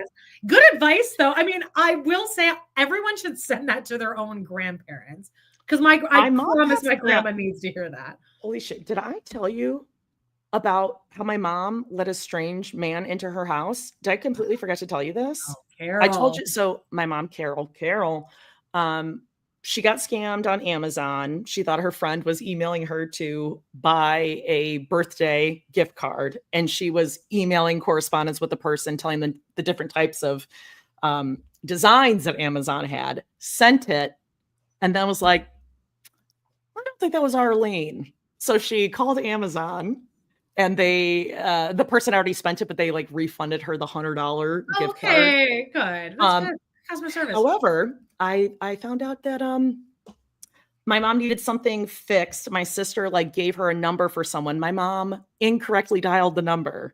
A man showed up to the home to go down to the basement to clean. I don't know. It was like a water filter, something.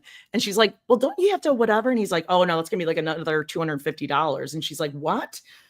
And she's starting to put it together. And he's like, oh, well, is there anyone here? She's like, well, my granddaughter's sleeping upstairs. I'm like, oh, good. Oh, tell them with a 21-year-old girl who's all alone in her bed at her 83-year-old grandmother's house. Turns out she called just a random person who was like, oh yeah, I'll come clean. And then left. Oh. But she still paid him. Okay. But she's like, but I didn't give him my card. No, because you know what they do, Jody? They can swipe that card and they can get the number. Yeah, she really protected herself. Gave him cash. I'm like, oh, that'll show him. There's a comment up here that's like, the bank expects a call from Janelle daily at this point. Yeah, for sure. I was going to say, so the bank is was with my mom, No, ma'am. No, nope, not from us. No. Can you imagine?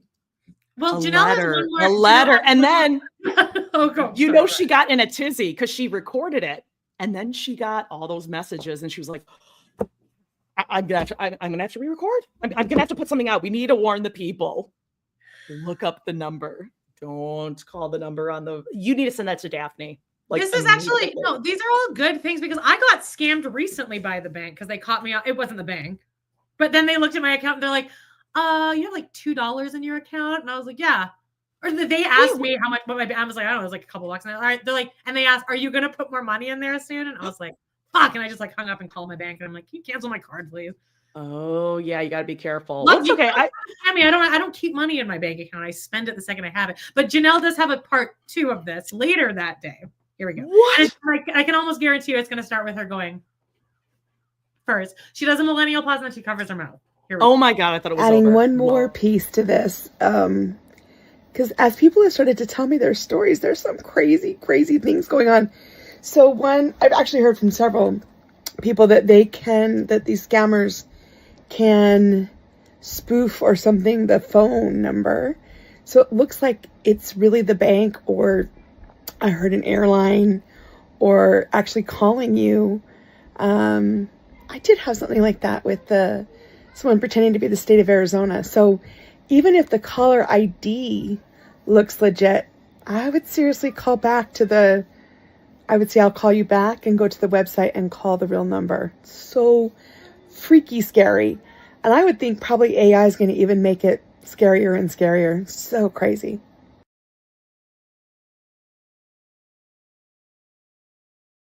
This is Janelle's philanthropy now. This is like her new mission in life, Jody. I love Janelle's. Oh my God, I have a whole like fan fiction thing going in my mind now of Janelle just being like hyper vigilant about AI. I mean, with AI. I mean, I love it. Again, she's doing more than Mary right now to help people. It's really scary where the world's going to go with this AI. Mary in the chat says, Janelle telling us about scams while wearing a rescue your own damn self. You and her are both wearing this shirt. Twinsies. Oh my God. Oh, Janelle and the AI, I can just like, it's going to be like Y2K, but AI style for Janelle. Oh my God. I think Janelle is the type of person that already has a bomb shelter though. I think she'd be totally fine in the apocalypse. I feel like she could like kill somebody with a bow and arrow. Well, isn't there like a Mormon thing like where they stockpile? Oh yeah, true. Yeah. So she's been taught. She lived in a teepee for one day. Okay. I imagine Janelle with her wine, with like a little Riesling Moscato. She's going through, she's watching AI conspiracy theory documentaries, and she's just on one. She's like, I gotta tell my people. I've just been getting these letters from people. They're writing me letters. It's her new thing. And I love it. I mean, again, amazing. Doing more than Mary. Let's move. Yeah. Let's finish with Christine here. So Christine also posted something for Garrison here. She said, some days carry. Oh wait, she did post something for Garrison. Is it this? Oh, happy heavenly birthday. I wanted to just point out, I like that phrase. Happy heavenly birthday, Garrison. Miss you. And then she posted some pictures of Garrison here again that we've never seen with all the different siblings. I love that one. That is so sweet. I know, it's lovely. And then here, I actually think that this is giving Kody a lot of grace that Christine posted a video of Kody with Dayton, Gabe, and Garrison. Like, I think that's very mature because I can tell you, I wouldn't have done that. Like, look what a good time they're having too. Yeah. And look who's there. Dayton, who they did always include. Oh yes, I see. That's what I mean. Like, Kody acts like they were all assholes to Robin's kids, and it's just not true. Yeah. And then Christine here is looking out at the mountains, and she says, some days carry both deep sorrow and deep gratitude, and somehow they exist together. I started reading that with kind of a bitchy and then like a mocking tone, and then I'm like, oh, I think this was on Garrison's birthday. So I know, because I was getting ready for like tell me in the post how you grieve or something. Yeah. Really inappropriate. Yeah. All right. I've learned that grief doesn't cancel out joy and joy doesn't erase grief. They walk hand in hand. If you're grieving, please know it's okay to laugh. It's okay to find beauty in a day that still aches. You don't have to be fully healed to live fully present. Grief has shaped me, softened me, and in many ways, strengthen me. It reminds me to love deeper, speak kinder, and hold tighter to the moments that matter. You can live in the light even with a broken heart. You can feel joy even while you're crying. Both are sacred. Both are real. Hashtag grief and joy. Hashtag living fully. Hashtag choosing joy. Hashtag healing journey. Hashtag life after loss. Hashtag grief support. Hashtag you are not alone. Hashtag honoring the hard. Hashtag hope in the heartache. Hashtag feel it all. Hashtag choosing light. Hashtag David Woolley. I mean, that's the last one, but I'm shocked that there was no David Woolley. Right. Hashtag Moab. Airbnb. Well, now that's nice because that was Christine being genuine. Now here's something that my buddy Becky sent me. Becky. And I didn't notice this because I don't sit and watch Christine's fucking cooking shit, but she did find this and she's like, read this shit. And I think this is Christine doing some cooking shit, but this is if you click in the description, here we go. These were simple but so delicious, blah, blah, blah, steamed onions, broccoli. Here we go.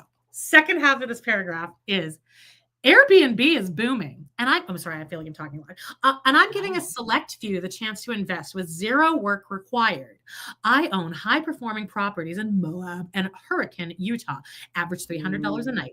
And I'm expanding across the U.S. Investor to earn a 5% monthly compounding return. That's nearly $20K profit in 12 months on a $25K investment. Backed by a legal contract, proven model, real returns. DM invest to learn more before the spots are gone. Hashtag investments, hashtag property, hashtag Airbnb, hashtag vacation, hashtag FYP. I don't like that, babe. I don't like it at all. Girl. So she wants people to invest money so that she can then open Airbnbs and use her name. I assume, she'll put her name on it, which sure, 5%, is that good? I don't really know anything about money or investing stuff or adult stuff. But I mean, I feel like if you were going to do that, why wouldn't you just invest in your own Airbnb? And again, it is kind of. I don't know her well enough to be investing my money with her. Well, she's not long term. She's successful though. Long term. I don't know. Long term Airbnb. What if Airbnb changes their model? What if there's another COVID shutdown? What if there's whatever? What if Christine and David steal the money? I don't think they would, but I just think there needs to. I understand there's a legal contract, but this just seems like too soon to be opening Airbnb franchise. I don't know exactly what she's trying to do, but this just sounds really bizarre to me. I just heard a mouth crunch down on something, and I looked over, and the dog had this in its mouth. It's an owl that my mom fucking gave me. An owl. She didn't get it. Oh no, not the owl! God, you better everything is an owl. Or Daphne better not be watching. I have to record 2 episodes with Joan after this. I need to give them Benadryl or something. All right. That's everything. We love you guys. Sorry about the dog. Okay, guys. Next week, big episode. We're going to be doing the full watch along. So make sure you're watching Sunday night. We'll be doing our full watch along episode on Monday. Yeah, we're getting excited. We're going to hopefully have some guests and things. So maybe not for next Monday. Maybe we can pull it off. You never know. It is going to be 4/21. Yeah, there might be a 420 special. We have an idea for it. That's about it. That would be fun, is pretty much where we're at. All right. We should probably look it up on the website, call the website to make sure it's not a scam. No. Hey, we're having a meeting tomorrow. Everyone, make those phone calls. Make the phone calls to the bank this week. Number on the back of your card. All right. We love you guys so much. Please check out our Patreon. It'll be 50% off this month. I'm going to do that right now. And we got a whole bunch of shit. We love you guys. Check out Pod in the City. Aunt Walter's wrap it up, bitch. All right. Check out Patreon. Thumbs up. Comment. All that good stuff. Love you. Bye. Bye.